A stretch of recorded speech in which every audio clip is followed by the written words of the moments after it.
Всем привет! Пицунда, рыбзавод. Пол 10 утра. Как видите, никого нету. Пляж свободный. Водичка очень теплая. Чем не рай? Народу очень мало. Попробуйте такое место найти у нас в России.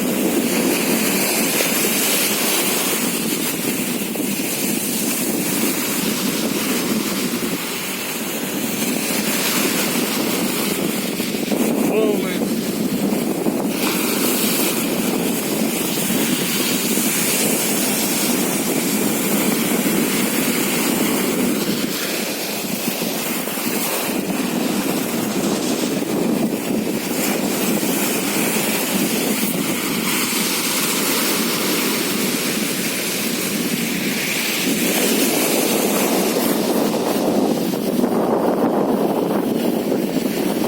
Опять санаторий Пицундовский.